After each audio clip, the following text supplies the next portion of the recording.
20대 국회 개원을 하루 앞두고 더불어민주당 초선 당선인들이 진도 팽목항을 찾았습니다.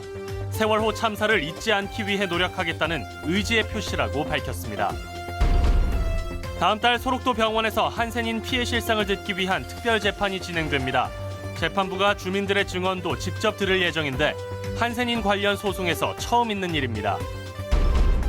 지역 농산물로 히트 상품을 만들려는 시도가 주목받고 있습니다.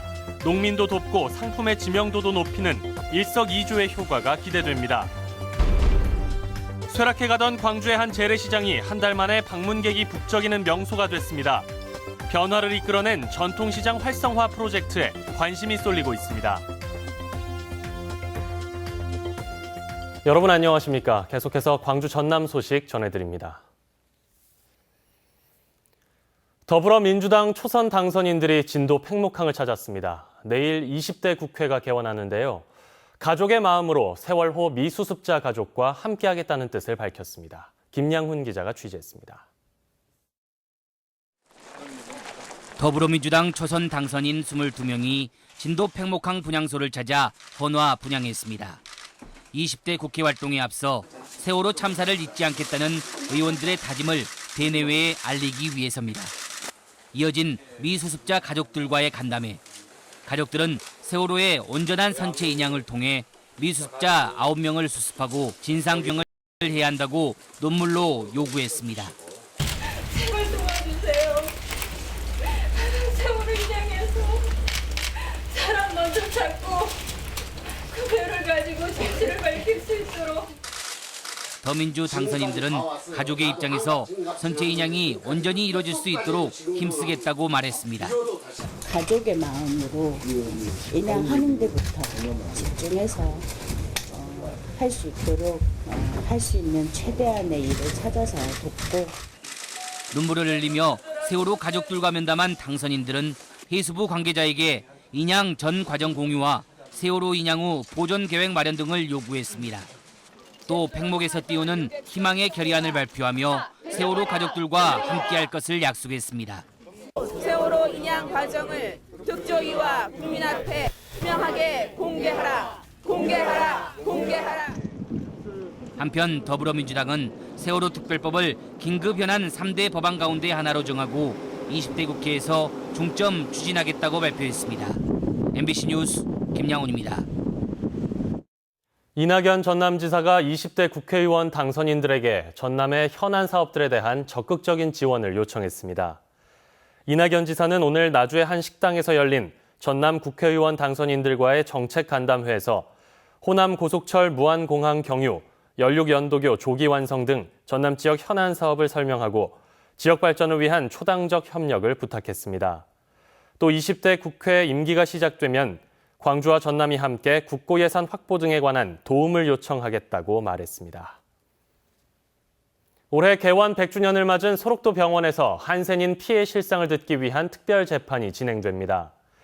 한센인 손해배상 청구 소송 2심을 맡은 서울고등법원은 다음 달 20일 소록도를 찾아 주민들로부터 강제 단종과 낙태 피해에 대한 증언을 듣고 수술대와 감금실 등 병원 시설도 검증할 예정입니다.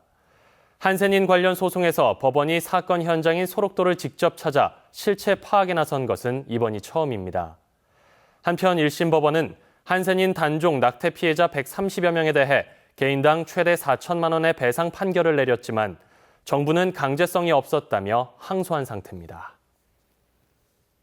항일의 섬으로 알려진 완도 소안도에서 한국전쟁 전후 학살된 민간인 희생자들을 위한 추모제가 열렸습니다.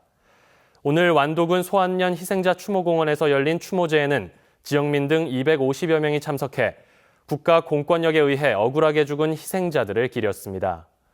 소안도에서는 한국전쟁 전후 3년 동안 이승만 정권의 친일 경찰 등에 의해 민간인 250명이 법적 절차 없이 살해됐습니다. 로컬 푸드로 건강도 챙기고 농업도 살리자는 공감대가 확산되고 있습니다.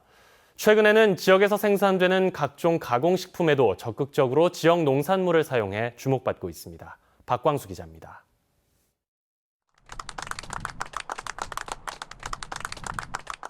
(1년) 농사가 시작되는 계절, 조촐한 쌀 계약 재배 협약식이 열렸습니다. 광양의 한 양조업체가 이곳 논 6만 제곱미터에서 생산되는 쌀 전체를 납품해달라며 농민들과 계약을 맺은 겁니다. 양조업체 측과 농업인들은 협약 후 직접 농지를 찾아 모내기 작업에도 함께 나섰습니다. 업체 측은 올 한 해 이 농지에서 나올 30톤의 쌀이 다 소진될 때까지 이 지역 쌀만 쓰겠다는 약속의 의미라고 말합니다. 어려운 농민 도울 수 있어서 첫 번째 좋고요. 두 번째는 우리 질 좋은 제품을 만들어서 소비자들이 좋고 저희는 회사의 신뢰도가 높아져서 농사를 지어봐야 항상 팔 곳이 없어 걱정인 농민들도 크게 반기는 분위기입니다. 판로가 가장 문제죠. 농사를 지어도. 근데 그것이 주조공사하고 안정적인 계약을 하니까 즐거운 마음으로 농사 지을 수 있는 게 가장 즐겁습니다.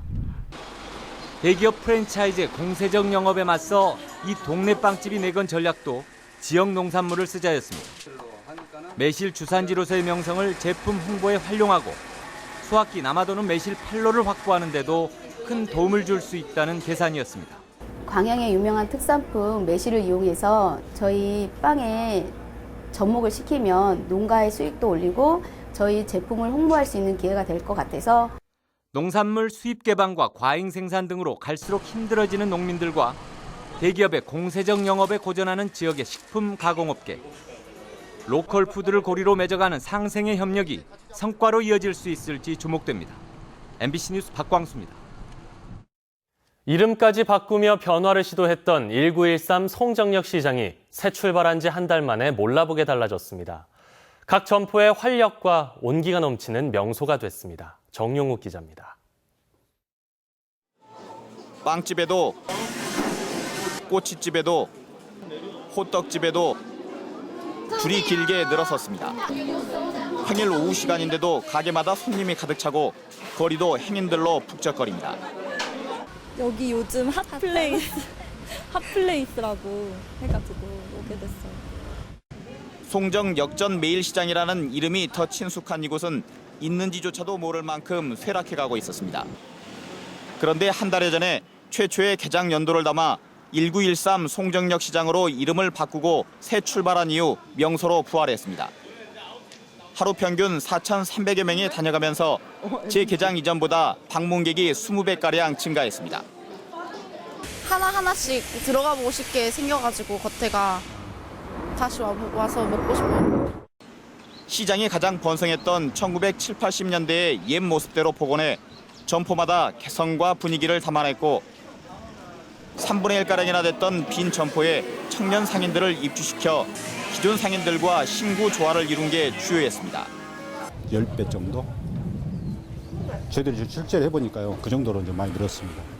새벽에 나와서 새벽까지 있을 정도로 지금 계속 그렇게 빵을 만들고 있고요. 광주 창조경제혁신센터의 전통시장 활성화 프로젝트를 통해 거듭난 1913 송정역 시장. 송정역에서 걸어서 3분 거리에 있는 시장이 기차 이용객과 방문객, 시장 상인들을 모두 행복하게 하고 있습니다. MBC 뉴스 정용욱입니다. 광주 운정동 태양광 발전 사업과 관련해 소송에서 진 1순위 업체가 법원에 항소장을 제출했습니다. 녹색 친환경 에너지 컨소시엄은 광주시의 손을 들어준 1심 판결에 승복할 수 없어 항소를 제기했다고 밝혔습니다. 이에 따라 항소심 재판에서 1심 판결이 뒤집힐 경우 광주시는 손해배상 등의 부담을 질 수 있습니다. 한편 광주시는 우선 협상 대상자를 교체한 조치가 정당하다는 판결에 따라 2순위 업체와 본격적인 협상에 나설 예정입니다. 현직 경찰관이 잇따라 불법 성매매를 하다가 적발됐습니다. 전남지방경찰청에 따르면 영암경찰서 소속 문모 경위가 성매매를 한 혐의로 입건된 데 이어 같은 소속 김모 경장도 광주의 퇴폐업소를 찾았다 경찰의 단속에 적발됐습니다. 문 경위는 지난해 스마트폰 채팅으로 만난 20대 여성과 성매매한 혐의가 드러나 감봉 1개월과 함께 파출소로 전보 조치됐으며 김 경장은 성매매를 하지 않고 불법 마사지업소 방문 직후 적발돼 경고 조치됐습니다. 광주지법은 동반 자살을 시도했다가 다른 이들을 사망에 이르도록 한 혐의로 기소된 31살 A씨에 대해 징역 8개월에 집행유예 2년을 선고했습니다. A씨는 지난 3월 광주의 한 모텔에서 함께 투숙한 2명과 동반 자살을 시도해 다른 2명은 숨지고 자신은 모텔 업주에 발견돼 생명을 건진 뒤 자살 방조죄 혐의로 기소됐습니다. 지난 27일까지 진도군에서 열린 제24회 전라남도 장애인 체육대회에서 여수시가 종합 우승을 차지했습니다. 하나 되는 우리의 꿈, 함께하는 전남의 힘을 주제로 열린 이번 대회에서 여수시는 역도와 육상 등에서 금메달 42개 등 117개의 메달을 획득하며 6년 만에 종합 우승의 쾌거를 이뤘습니다. 목포시는 금메달 39개 등 90개의 메달을 획득해 종합 2위에, 광양시는 금메달 32개 등 모두 84개의 메달을 따내 3위에 올랐습니다. 전남 장애인체전은 내년에는 해남에서 열립니다. 포스코 광양제철소가 이번 한 주를 집중 봉사활동 기간으로 정하고 다양한 사회공헌 활동을 펼칩니다. 광양제철소는 다음 달 3일까지를 2016 봉사의 주로 정하고 오늘 재강부 직원 등 1000여 명이 자매결연 마을을 찾아 일손 돕기에 나서는 등 연인원 12,000명이 지역사회 곳곳에서 시민들과 함께하기로 했습니다. 광양제철소는 포스코 봉사단이 창단한 5월 29일을 즈음해 글로벌 볼런티어 위크, 즉 봉사의 주로 명명하고 해마다 일주일간 집중적인 봉사활동을 펼치고 있다고 밝혔습니다. 농민단체의 반발에도 불구하고 정부가 또다시 밥쌀용 쌀 수입에 나섰습니다. 농림축산식품부는 밥쌀용 쌀 2만 5천 톤을 포함해 모두 6만 6천 톤의 쌀을 수입하기 위한 저율관세 할당 물량 쌀 4차 구매 입찰을 다음 달 7일 시행할 계획이라고 밝혔습니다. 정부는 세계무역기구의 국제규범과 국내 수요 등을 고려할 때 밥쌀용 쌀 수입이 불가피하다는 입장이지만 농민단체들은 수입 의무도 없고 주변 일본의 상황과 비교해도 수입량이 너무 많다며 반발하고 있습니다. 지난해 12월 이후 감소세를 보이던 전남 지역 미분양 주택 수가 지난달 다시 큰 폭으로 늘었습니다. 국토교통부에 따르면 지난달 기준 전남 지역 미분양 주택은 2,017가구로 전달보다 46% 넘게 증가했고 광주 지역은 812가구로 6% 정도 늘었습니다. 악성 미분양으로 불리는 준공 후 미분양 주택의 경우 전남은 441가구입니다.